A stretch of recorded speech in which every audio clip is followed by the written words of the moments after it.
Growing up in the small town of Millbrook, our two-story house wasn't much to look at, but it was home. My parents, both teachers at the local school, made sure my sister Jane and I never went without, even if we weren't swimming in luxury. They had this way of stretching a teacher's salary to make everything work, and somehow, they always did. Jane was my big sister, my best friend, and everything I wasn't. While I preferred the quiet company of books and sketch pads, she was like a firecracker that lit up every room she entered. I can still picture us as kids, climbing the old oak tree in our backyard, making up wild stories about being explorers or royal princesses. Those were simpler times, before our paths started to diverge. As we grew older, the differences between us became more pronounced. Jane was everything I wasn't: outgoing, talented, and seemingly perfect in every way. She wrote poetry that made our English teacher cry, starred in every school play, and still found time to be a star player on the basketball team. Meanwhile, I was just there. The quiet one. The one who'd rather spend lunch break in the library with a book than in the cafeteria with crowds. Our parents never played favorites, at least not openly. They celebrated Jane's achievements with the same enthusiasm they showed for my decent grades and quiet accomplishments. But there was always this unspoken understanding that Jane was destined for greater things. When college acceptance letters started arriving, it wasn't a surprise that Jane got into Riverside University, one of the most prestigious schools in the state. I still remember the day she got her letter. Mom and Dad couldn't stop crying with joy. "Our baby's going to Riverside," Mom exclaimed, hugging Jane tight. "We always knew you were special." Dad was already on the phone, calling relatives. "Did you hear? Jane got into Riverside. Full academic scholarship." That was the beginning of the real divide between us. Not that we stopped loving each other, but life has a way of pulling people in different directions. Jane moved to the city, and I stayed behind, still in our childhood home, still trying to figure out who I was supposed to be. Little did I know then that our sisterly bond would be tested in ways I never could have imagined. That a single golden ring would shatter everything we'd built over the years, and force me to question everything I thought I knew about family, trust, and forgiveness. The phone calls home from Jane became a weekly ritual of success stories and achievements. Each time, I'd sit at the kitchen table, watching Mom's face light up as Jane shared her latest triumph at Riverside. "Did you hear?" Mom would gush to anyone who'd listen. Jane's research paper was published in the university's psychology journal. "She's only a sophomore." Dad would chime in, "And she's maintaining a 4.0 GPA while doing all this extra research. That's our girl." I spent those 2 years after high school working at the local diner, saving what I could for community college. When I finally enrolled at Millbrook Community College, my parents managed a smile and a "That's nice, dear." It wasn't Riverside, but it was something. "You know, Jane was on local TV again yesterday," Mom announced during dinner one evening. They interviewed her about her research on childhood development. She looked so professional. "That's great," I mumbled, pushing my peas around my plate. I worked hard at my studies, I really did. But somehow, getting a B+ in Introduction to Business didn't quite measure up to Jane's published papers and television appearances. My achievements were like candlelight next to her spotlight. After graduation, reality hit hard. While Jane was already establishing herself at Preston Medical Center as a rising star in their psychology department, I was dropping off resumes at local businesses with no callbacks. That's how I ended up working at Aunt Sarah's store as an assistant administrator. She took me on with that look of pity I was getting used to seeing. "It's just temporary," Aunt Sarah said, showing me around. "Until you find something more suitable for someone with a degree." Then came the news that changed everything. Jane called one Sunday evening, her voice bubbling with excitement. "Mom, Dad, I met someone," she squealed over speakerphone. "His name is Michael, and he's a lawyer at Blackwell and Associates. His family owns half the buildings downtown." I watched my parents exchange knowing looks of approval. Of course Jane would find someone as successful as she was. "He's taking me to Paris next month," Jane continued. His family has an apartment there, can you believe it? That's wonderful, sweetheart, Mom exclaimed, while Dad beamed with pride. I sat there, in my old sweatpants, still living in my childhood bedroom, making minimum wage at my aunt's store. The contrast couldn't have been starker. Jane, the successful psychologist dating a wealthy lawyer, and me, the underachieving sister who couldn't seem to get her life started. When do we get to meet him? Mom asked eagerly. Soon. He's taking me to that new French restaurant this weekend, but maybe next week we could come for dinner? I excused myself from the kitchen before they could see the tears welling up in my eyes. It wasn't that I wasn't happy for Jane, I was. But each of her successes somehow felt like they were highlighting my failures. Every step forward she took seemed to push me 2 steps back in comparison. Holidays became a showcase of Jane's exciting life. She'd sweep into our parents' house like a celebrity, bringing stories of important clients, breakthrough therapy sessions, and glamorous dates with Michael. And then the CEO himself thanked me in front of the entire board, she'd say over Thanksgiving dinner, while I quietly passed the mashed potatoes. Tell them about that conference in Boston, honey, Mom would prompt, beaming with pride. I'd sit there in my work clothes from the store, still living in my childhood bedroom, because minimum wage doesn't get you your own apartment in this economy. Even my aunt's employee discount couldn't help me save enough to move out. Then came the announcement we all knew was coming. It was during Christmas dinner when Jane stood up, Michael beside her, both grinning ear to ear. We're getting married, she squealed, extending her left hand to reveal a stunning gold ring with a diamond that caught every light in the room. It's been in my family for generations, Michael explained proudly. My great-grandfather gave it to my great-grandmother in 1925. Mom burst into tears of joy, Dad opened his best bottle of wine, and I forced a smile while something heavy settled in my stomach. The next few months were a whirlwind of wedding preparations. Jane was at the house constantly, turning our modest home into wedding planning central. Every surface seemed covered with bridal magazines, color swatches, and guest lists. One Saturday in early spring, I had a rare day off. I was sprawled on my bed with my worn copy of Pride and Prejudice when I heard Jane and Mom in the garden below my window. These roses will look perfect for the reception, Jane was saying. We should plant more along this fence. Careful with your ring, sweetie, Mom cautioned. Those thorns can catch on anything. You're right, Jane replied. This glove keeps catching on it. I'll just put it here on the bench for now. I returned to my book, half listening to their chatter about flower arrangements and table settings. The afternoon sun was warm through my window, and I was just getting to my favorite part when I heard Mom's voice. We should get more fertilizer if we're planting all these new roses. Let's run to the garden center. Good idea, Jane agreed. Chris, we're going to the store. Be back soon. I mumbled an acknowledgement, too engrossed in my book to really pay attention. The house fell quiet except for the distant sound of birds in the garden. When they returned, the peace was shattered by Jane's panicked voice.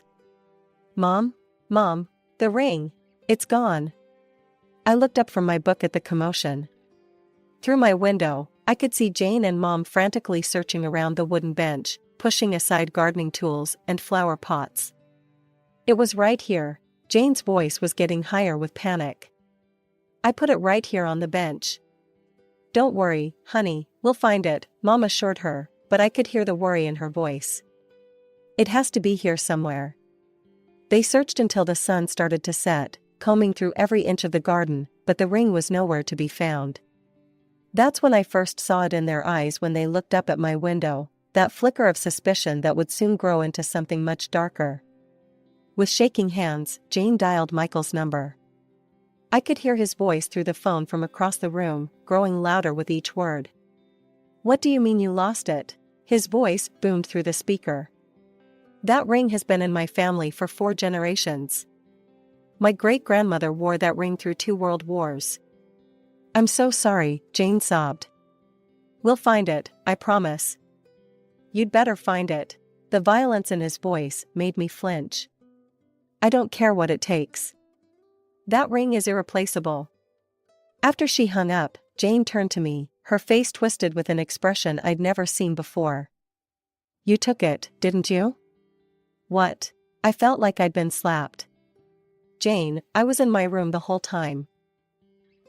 "Exactly. You were the only one here." She was screaming now, mascara running down her cheeks. "You've always been jealous of me." Mom stepped forward, her face hard. "Christina, if you took the ring, you need to return it right now." "I didn't take anything." My voice cracked. "I swear." "Then you won't mind if we search your room," Dad said, already heading for the stairs.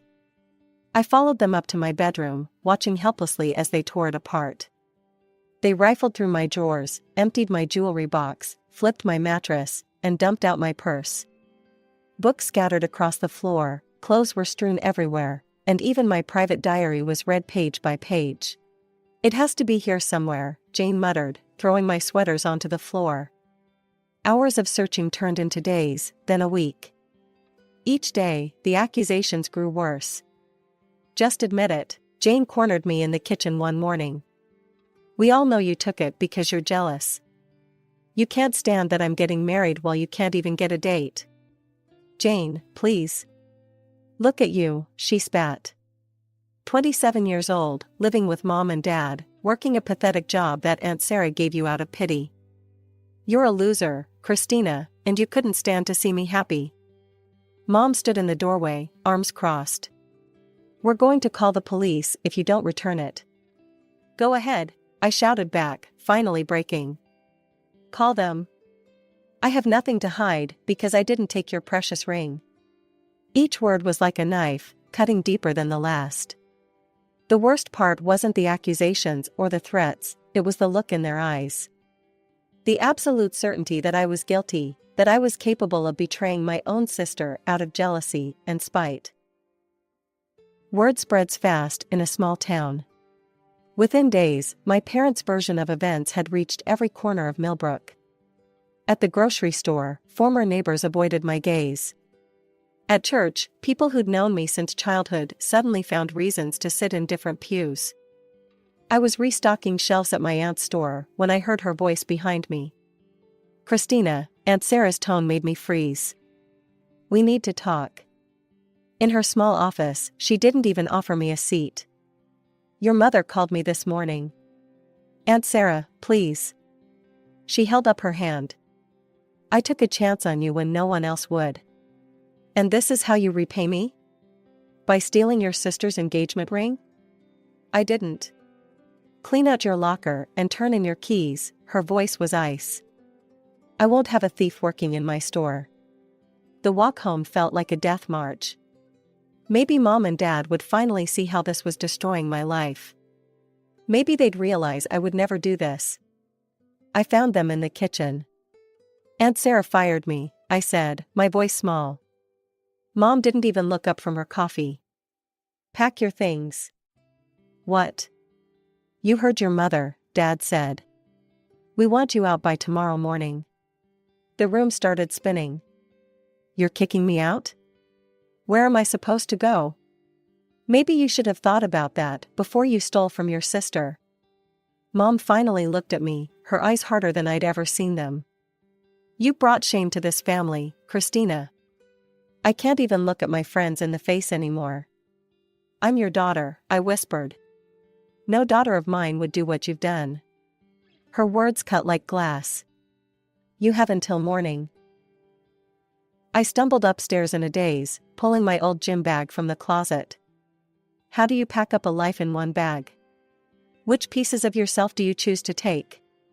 Clothes went in first, enough for a week, maybe two. One pair of sensible shoes. My laptop, wrapped in a sweater. Then came the harder choices. The books that had been my friends when I had none: Pride and Prejudice, Jane Eyre, Little Women. Stories of other women who had to find their way in a hostile world. Through it all, I couldn't stop crying. These walls had heard my first words, seen my first steps. This room had been my refuge through every storm of my life. Now it was just another place I wasn't welcome. My phone buzzed with messages from old friends. "I can't believe you would do this," and "How could you?" and don't contact me again. Sitting on my stripped bed, surrounded by the remnants of my life, I realized there was nothing left for me in Millbrook. Every bridge was burned, every door closed. Whatever I was going to become, it wouldn't be here. I had to leave. Not just this house, but this town, these memories, this life that had become a prison of accusations and distrust. Somewhere out there, I had to believe, was a place where I could start over. Where no one knew me as the sister who stole the ring, the daughter who betrayed her family, the girl who wasn't good enough. At 3 a.m., while staring at my phone's dwindling contact list, I remembered Rachel. We'd been close in college, before life pulled us in different directions. My fingers shook as I dialed her number, praying she still used it. "Chris?" Her voice was groggy with sleep. "What's wrong?" The whole story poured out of me between sobs. When I finished, there was a long pause. "I have a spare room," she said finally. "I'm in Portland now. It's not much, but it's yours if you want it." I checked my bank account, $342.17. Just enough for a one-way bus ticket to Oregon and maybe a meal or two. "When can you come?" Rachel asked. "Tomorrow," I whispered. "I have to leave tomorrow." The bus ride took 2 days. I spent most of it staring out the window, watching the familiar landscapes of my life fade into unknown territory. My gym bag sat on my lap like a life preserver, everything I now owned contained in one small space. Rachel was waiting at the station, just like she promised. She hugged me without hesitation, and for the first time in weeks, I felt human again. "The store where I work is hiring," she said as we drove to her apartment. "It's just retail, but it's something." I started the next day.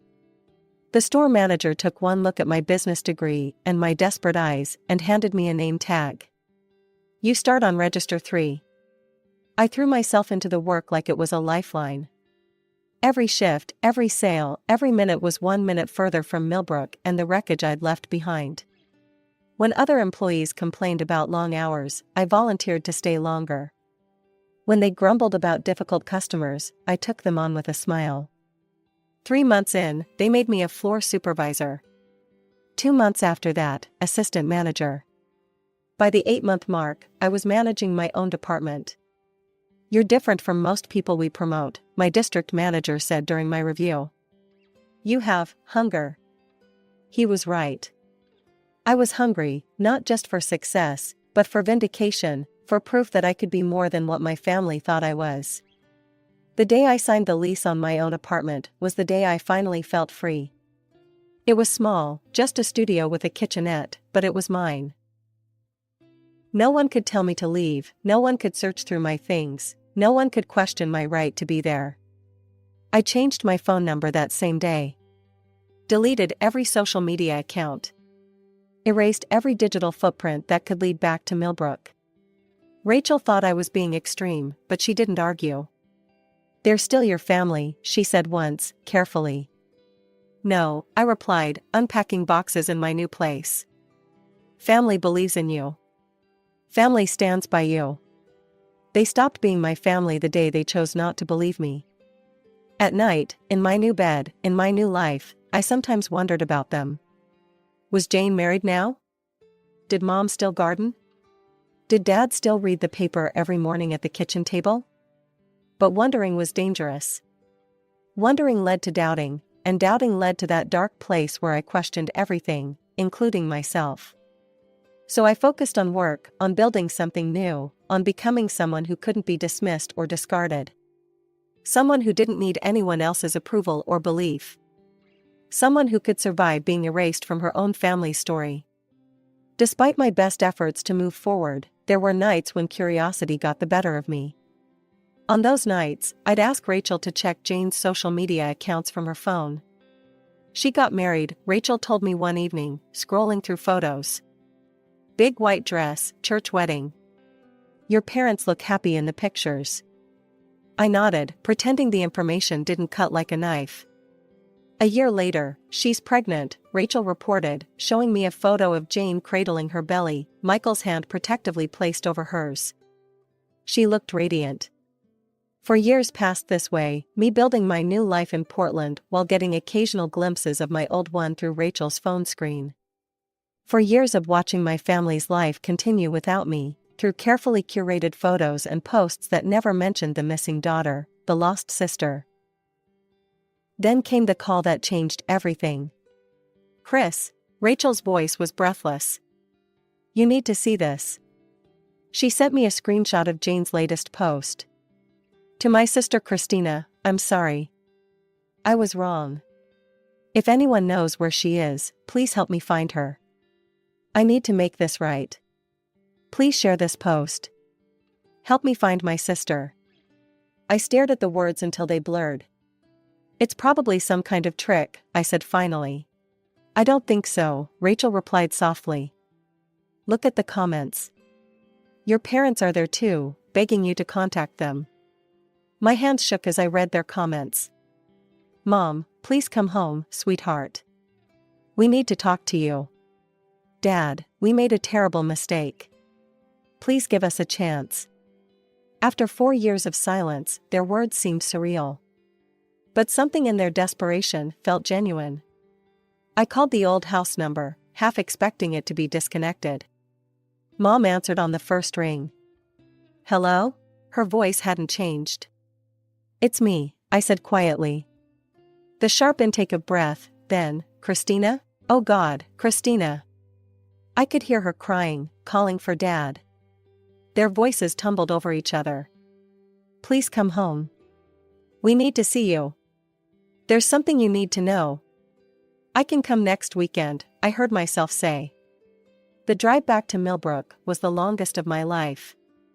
Each mile marker brought back memories I'd tried so hard to bury. The town looked exactly the same, as if it had been frozen in time while I'd been away. Jane's car was in the driveway when I arrived. My heart hammered against my ribs as I walked up the familiar path to the front door. They were all waiting in the living room, Mom, Dad, and Jane. 4 years had changed them too.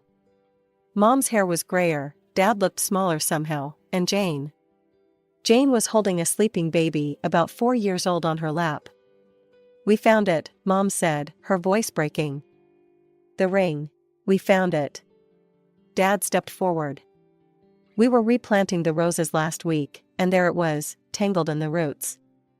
"Right where?" "Right where I knocked it off the bench that day," Jane finished, tears streaming down her face. "The ring fell, and then we covered it with soil while planting. It's been there all this time, growing deeper with the roses." The revelation broke something in all of us. Suddenly, the living room was filled with raw, uncontrolled sobbing. Mom collapsed into Dad's arms, her whole body shaking. Dad's quiet composure finally cracked as tears streamed down his weathered face. Jane sank to her knees, her cries waking her sleeping son. And I, after 4 years of holding everything inside, of being strong, of surviving, I finally let go. The tears came in waves, years of pain and loneliness pouring out in gut-wrenching sobs. "I'm so sorry, Chris," Jane choked out between gasps. "I was horrible to you.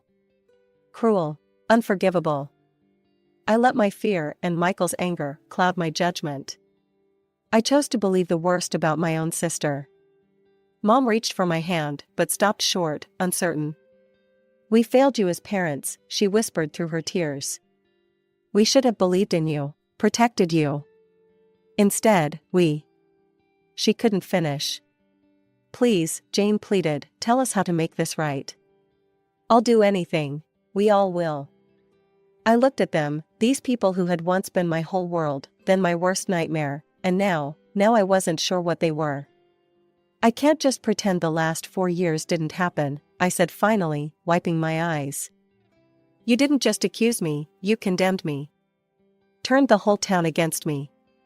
Threw me out with nothing but a gym bag and no place to go.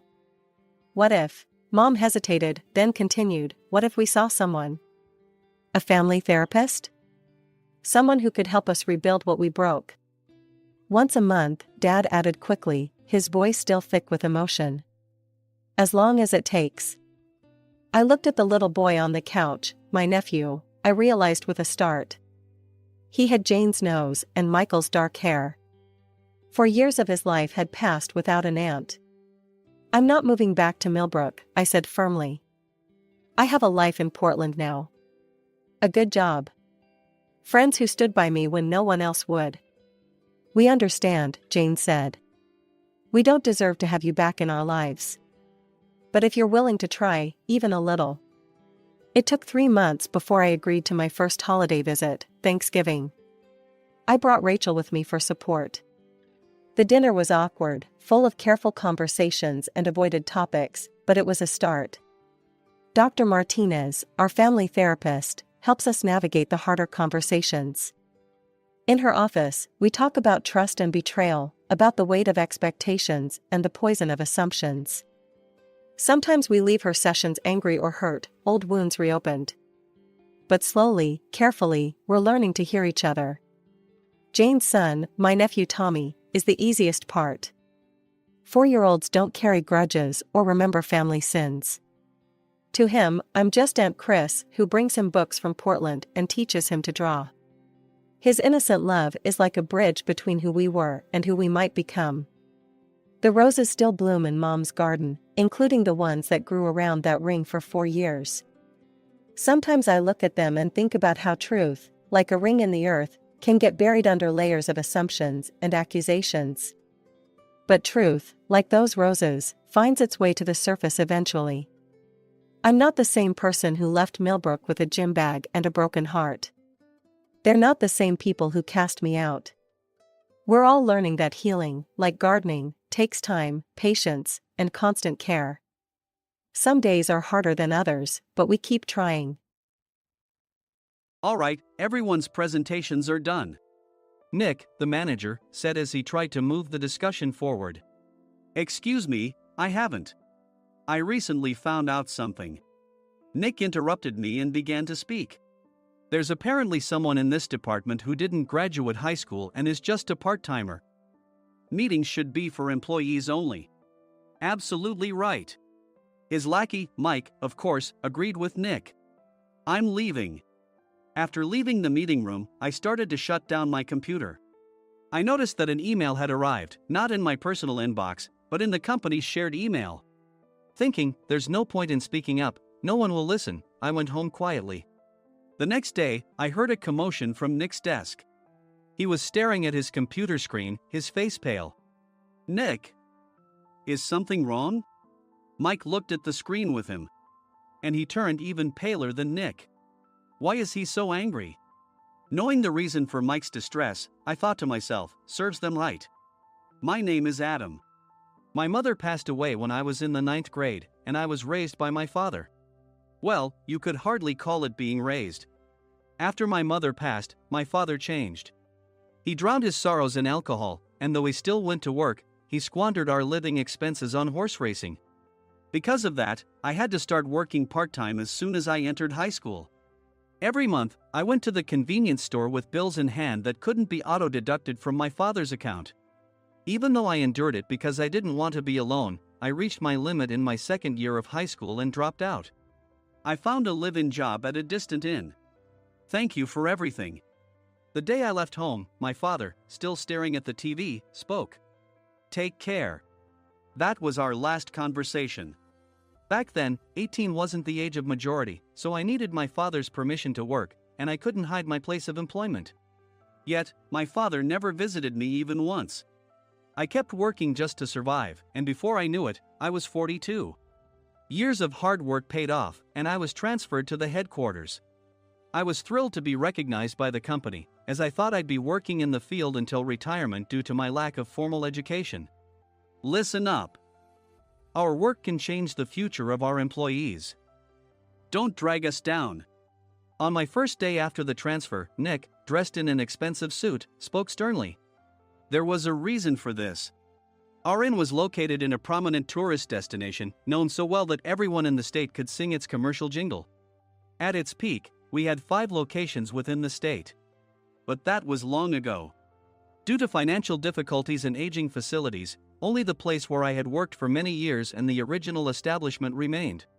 I was prepared to lose my job anytime, but now there was a glimmer of hope.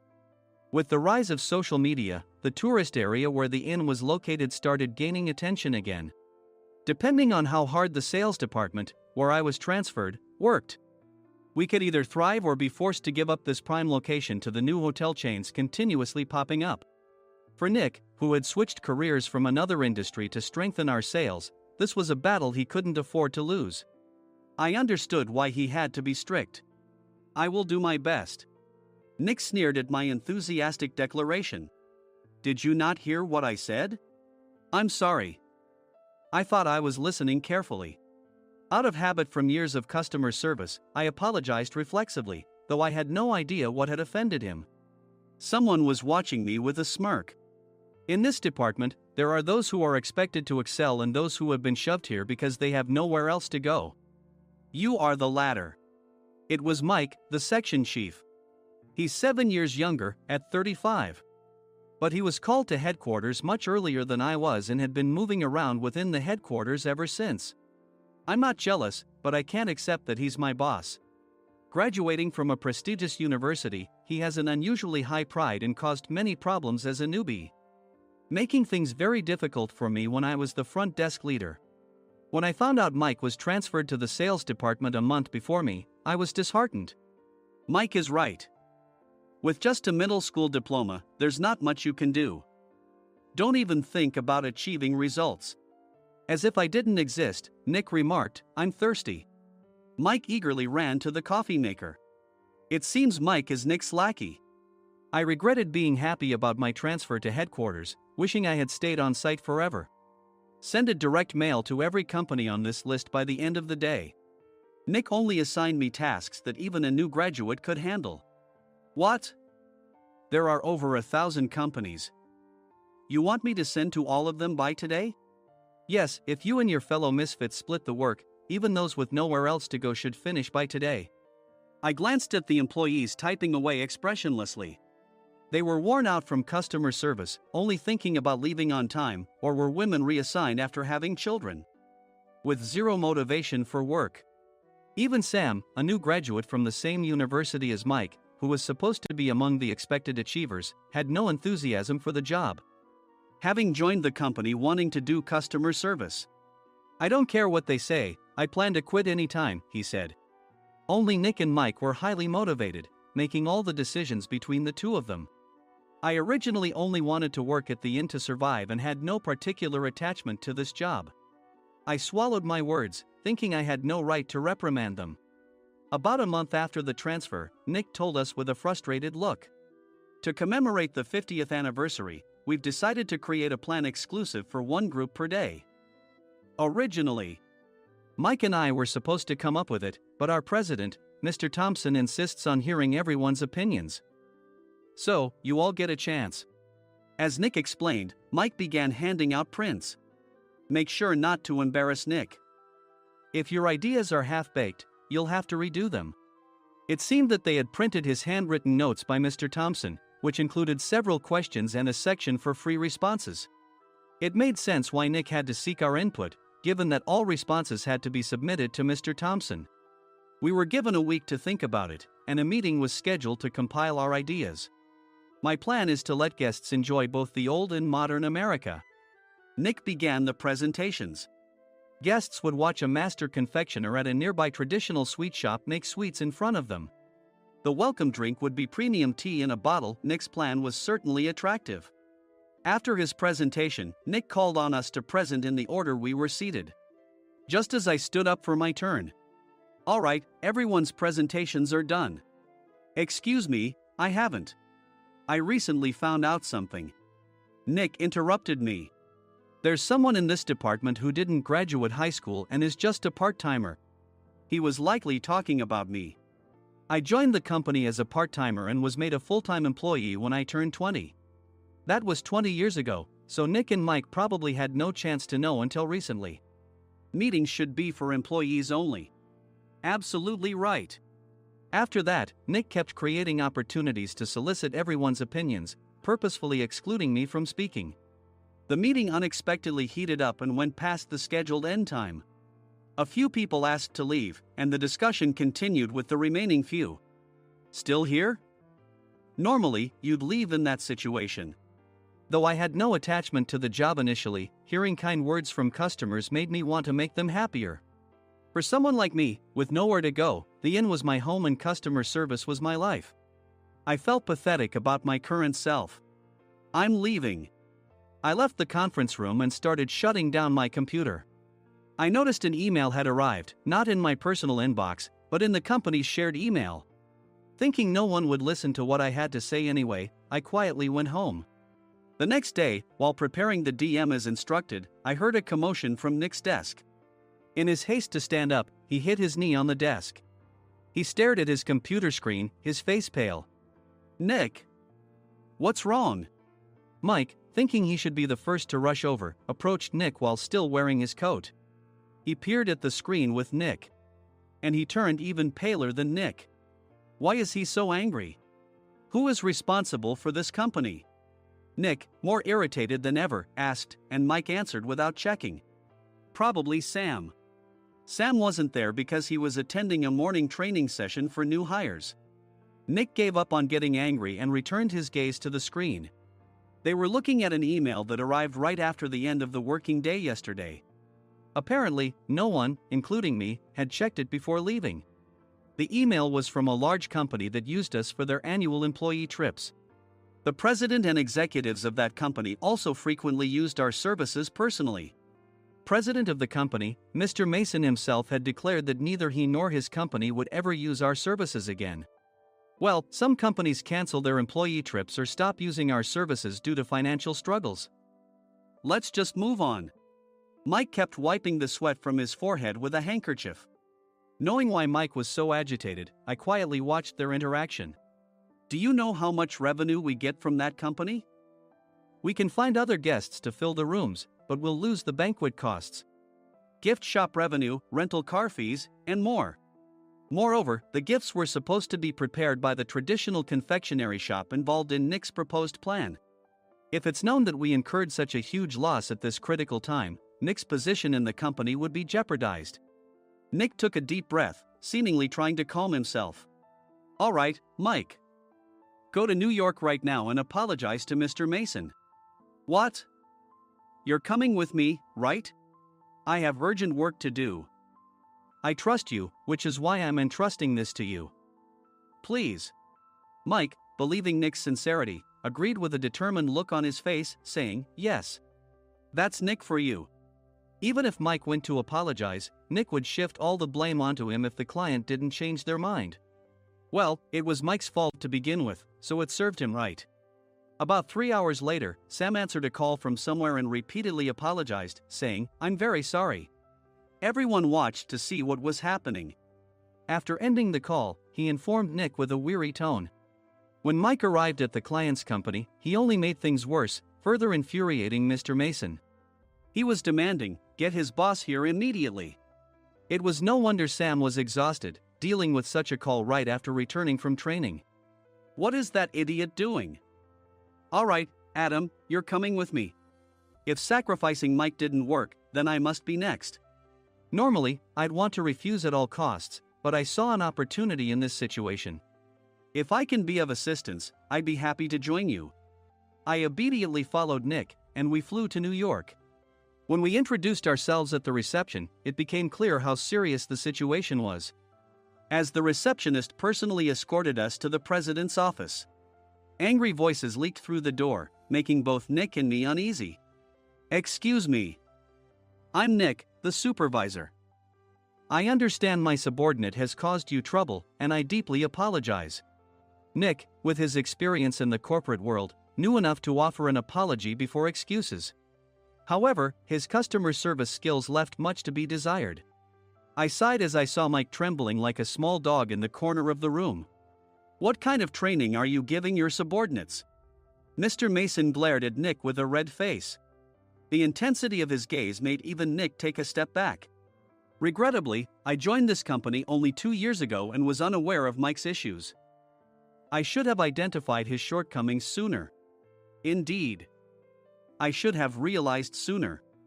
No sensible person would come to apologize and then give a lengthy presentation on the drawbacks of not using their inn. Nick froze, his mouth slightly open. Suspecting the worst, I picked up the documents that had fallen to the floor. It seemed Mike hastily prepared these documents on the plane, listing the disadvantages. Disadvantage 1: if you change the venue for the company trip, employees might suspect it's for cost-cutting reasons, leading to a negative impression. Reading it aloud half-jokingly, Nick snatched the papers from my hand and checked the contents with a furious expression. Among the stack of documents was a receipt from a nearby convenience store's copy machine. I felt a pang of dread, hoping he hadn't shown the receipt as well. What do you think he said when I asked what kind of nerve he had to do this? I'm very sorry. Faced with the dire situation, Nick must have thought there was nothing left to do but apologize. In a voice smaller than I'd ever heard from him, he uttered words of apology. He said, "I'm a Harvard graduate. I don't believe I said anything wrong." Mike! What have you done? Forgetting his plan to pin the blame on Mike, Nick yelled loudly, even in front of Mr. Mason. "I didn't do anything wrong." "You're still saying that? Look at him." Mike pointed at me with a shaking hand. "I was assigned to headquarters in my 20s and now I'm a section chief. This guy only made it to headquarters at 42. Everything I've done proves I was right. So why are we losing the contract?" Having said his piece, Mike collapsed to the floor. "Of course. You were sent there because you had nowhere else to go." Mike never expected to hear such words from someone he looked down upon. He lunged at me, and Nick hurriedly stepped in to stop him. "Mr. Thompson told me Mike is a quick thinker, and to take good care of him." There's no way he was pushed aside. "Don't make things worse here. He didn't say quick thinker, he said only quick-witted, didn't he?" I don't remember that part." I recalled the many troubles Mike caused when he was a newbie. When Mike was on the front line, his pride was so high that he never apologized to customers. Customer service, especially in our job, doesn't work alone. It brings both good and bad situations. If the front staff or housekeepers made mistakes, or the cleaning company didn't properly clean a room, one had to apologize to the customers regardless of personal fault. Mike, in such situations, would never apologize, insisting he wasn't at fault.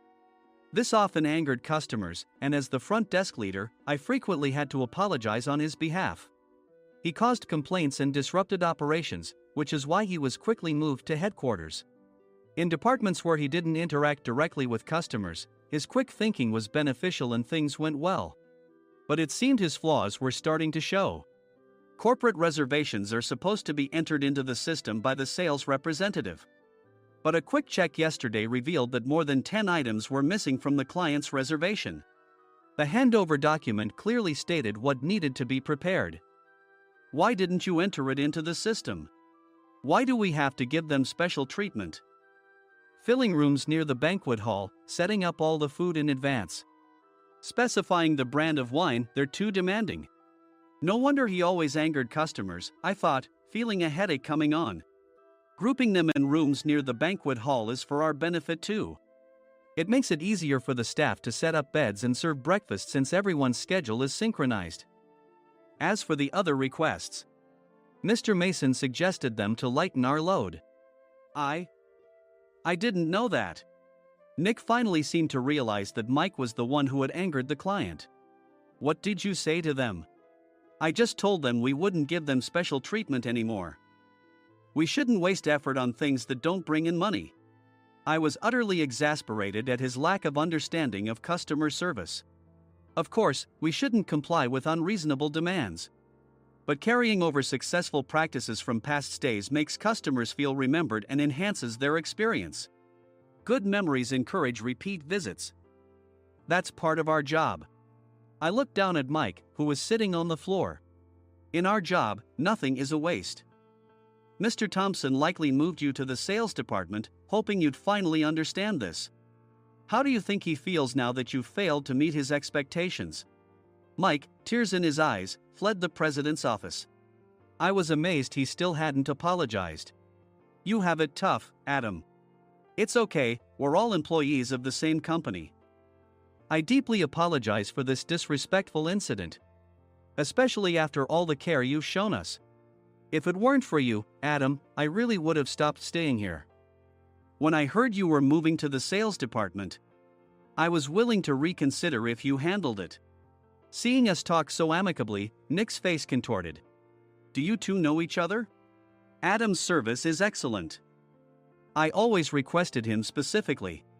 Normally, we don't accept specific staff requests, but we made an exception for Mr. Mason, adjusting my shifts accordingly.